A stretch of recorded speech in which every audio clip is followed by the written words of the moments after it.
no idea what this button does. You want to figure it out together? Or you Bye, bitch.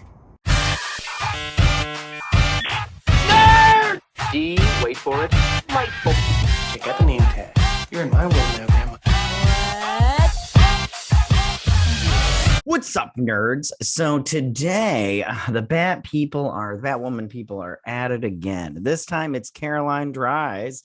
What is going on with these people? They just keep bringing it up, and it's like, you lost the war, honey. Move along. No one cares. This is in the back of our nowhereness. Nobody cares what you've got to say about this dumb show. But I do. I have plenty of things to say about this dumb show, and I'm not going to let up just because I don't like this show. They dragged me on Twitter, and I am petty as hell, so I have no problem admitting that. And plus, whatever. I need content. So before I get started on this, and we read this nightmare of a statement, I just want to say that if you like what I do here and you enjoy independent content here on YouTube, please consider subscribing to my channel. YouTube is always changing up their algorithm, and small channels like mine, we always get shoved to the back of the line. So please ask that you like, share, and subscribe, and I thank you in advance. So now that that's out of the way, let's get started on this train wreck. So it's canceled Batwoman season 4, story details revealed by showrunner. Like anybody cared. Not one person cared. And not even people that watch the show, I'm pretty sure, don't care. I'm pretty sure it's like out of sight, out of mind kind of thing. So it says Batwoman showrunner Caroline Dries explains what would have happened in season 4 of the Arrowverse series if it hadn't been canceled by the CW. Thank God it was canceled. It was awful. It was just awful. I covered season 3 episodic reviews. You can check that out. Yeah, check it out. Anyways, okay. So it says the showrunner of Batwoman explains what would have happened in season 4 if the CW hadn't canceled the series. Batwoman originally premiered in October 2019 as part of the Arrowverse, a family of the CW shows derived from DC Comics that began with the premiere of Arrow in 2012 and expanded to include series like The Flash, Supergirl, and Superman and Lois. Batwoman followed Bruce Wayne's cousin, Kate Kane, Ruby Rose, taking on his mantle when he is out of Gotham. Though in season 2, the series reorganized its premise to center around a new character becoming Batwoman, Ryan Wilder, played by Javicia Leslie. Batwoman season 3 concluded on March 2nd, 2022 with episode 13, we having fun yet, which we were not having fun. If you watch the show, listen, if you watch that show and you liked it, I'm not dissing on you because I get it. You like what you like. And if I thought it was good, I would have admitted it right off the bat. I'd have been like, you know what? It's good. The thing is, it wasn't good. I feel like they had good ideas. Like there were solid, like, especially in season 3, they had a solid idea with, and I've said this before and I'll say it again. They wanted to do the Batman's villains, they get their little toys, and then they create the 2.0 version of that villain. For instance, Mad Hatter, Killer Croc, and everything. But then they drop that off real quick. And plus the execution of the 2.0 villain was not good. I mean, Killer Croc 2.0, the prosthetics were all, well, the arms weren't very good, but the prosthetics for like the face and stuff was pretty good. It's just, they did the one episode and they just didn't pull it off. Like I said, the execution of this was bad. It was just bad. The show sucked. The writing was terrible. The acting was subpar. They had a couple people on there. The guy that played Batwing, he did all right. Cullum something, I don't remember. It doesn't even matter. And then the woman that played what was the cop's name? Renee Montoya. She did a good job. I liked her a lot. She was a fantastic actress. But for the most part, everybody did a subpar job, mediocre at best. So the show was just bad. I'm sorry. And the writing was the worst part. The writing, even some of the fight scenes were pretty good. Like I was like, oh, you know what? It's not movie level quality, but for TV show, it's pretty good. But then, for but the writing, like I said, Caroline Dries, she should be fired. She's a horrible writer. These people are horrible writers. They just shouldn't be hired again. All right, so back onto this article. So the show was then canceled in late April during a huge swath of the CW cancellations that took the axe to many of their long-running series, including Riverdale, Charmed, Dynasty, and the Arrowverse projects Naomi and DC Legends of Tomorrow. Now, I hadn't watched Naomi, but from what I hear, it was pretty bad. And then DC Legends of Tomorrow. I mean, I stopped watching after season 3 or 4, because they leaned too far into the kooky and everything. And they should have just kept to the science fiction part of it, like they did with season 1. Season 1 I thought was very good.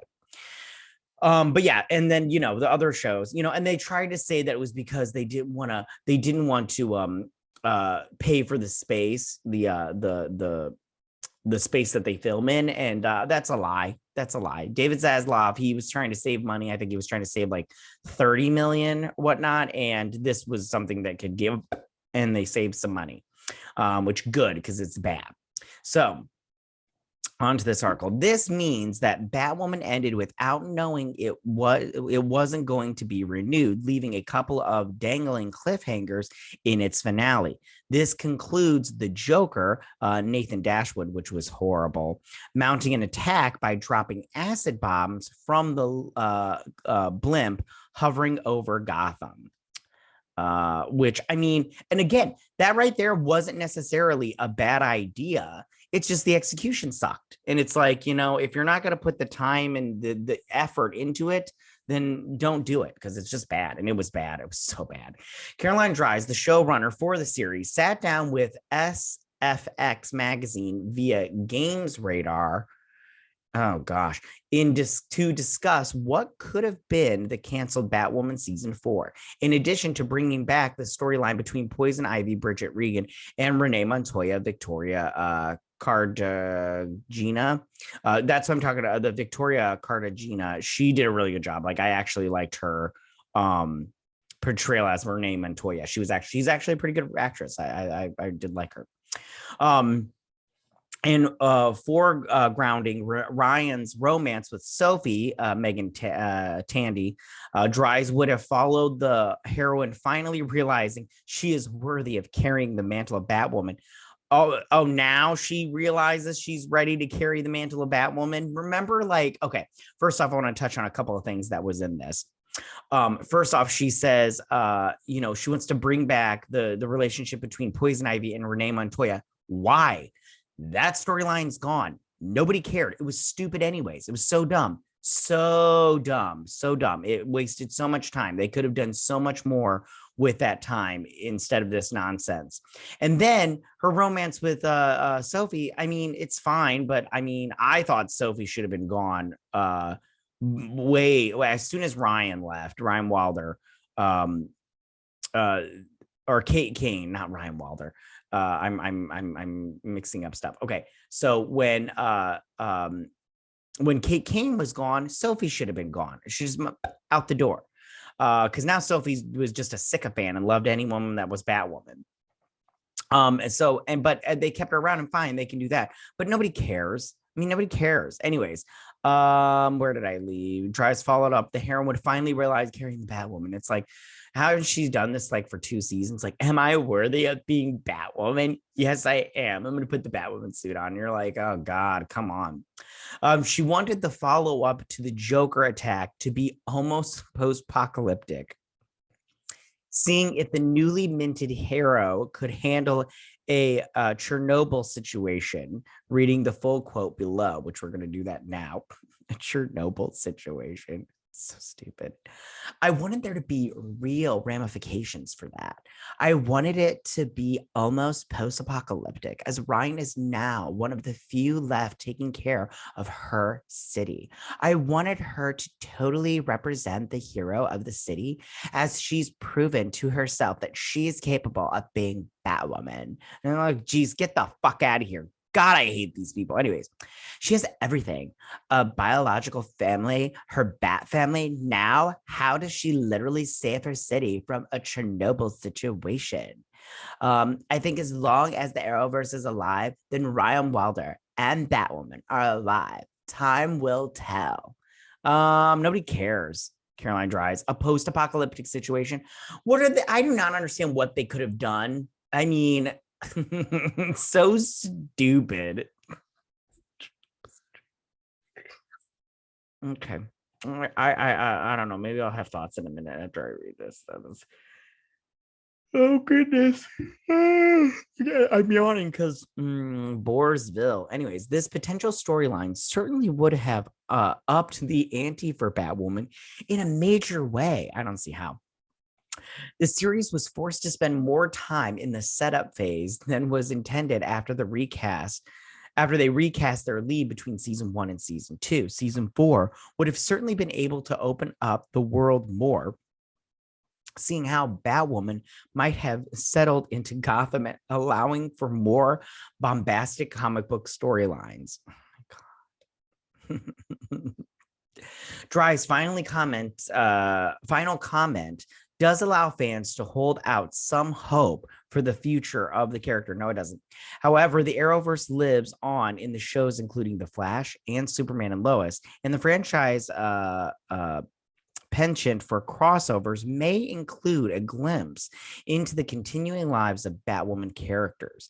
While the series will not get the chance to really dig into the ramifications of that post-apocalyptic scenario, the franchise as a whole may at least get the chance to tie a bow on that storyline by checking in with the characters afterward.